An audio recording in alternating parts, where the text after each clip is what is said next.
হলুদের তত্ত্ব বানাবো। তো এটাই হলুদে বাকি থাকবে, তো সেই জন্য বানানো হচ্ছে। তো এখানে আমি অলরেডি ফ্লাওয়ারগুলো এই ব্লু গানের সাহায্যে আটকে নিয়েছি, কিছু বাকি আছে দেখাচ্ছি।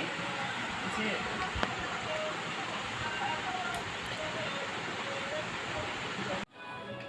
তো আমি ব্লু গান দিয়ে এগুলো একসাথে অ্যাটাচ করে নেব।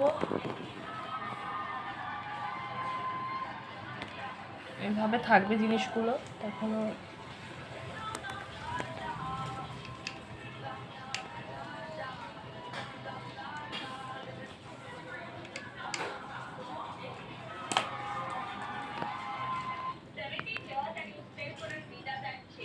সব ফ্লাওয়ারগুলো অ্যাটাচ করা হয়ে গেছে। এবার কি করব, এই জিনিসটাকে এবার অ্যাটাচ করব এভাবে, এর সাথে এইভাবে অ্যাটাচ করা থাকবে। এটাকে অ্যাটাচ করে নিই আমরা।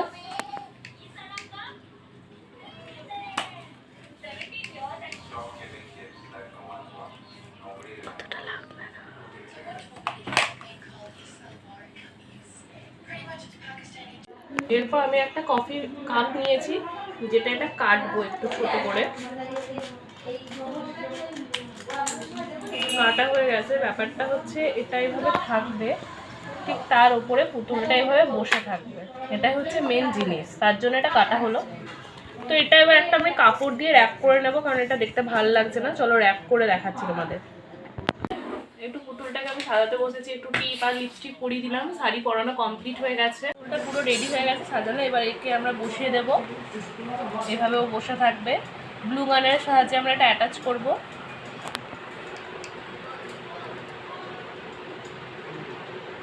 একটু বেশি করে দিতে হবে ব্লু গানটা। সমান মাপে দুটো কেটে নিচ্ছি।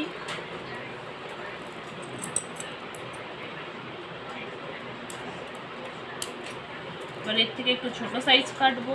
সবগুলোকে আমরা অ্যাটাচ করে নেব। তাহলে অ্যাটাচ করার পর দেখাচ্ছি লুকটা। এই যে আমাদের এটা রেডি হয়ে গেছে। এবার এই যে হলুদের বাটি, এটা আমরা ওই ব্লু গানের সাহায্যে অ্যাটাচ করে দেব। এভাবে হয়ে গেল আমাদের হলদি ট্রে রেডি। কেমন হয়েছে প্লিজ জানাবেন, কমেন্ট করবেন। এটা আজকে আমার দাদার বিয়ের হলুদ।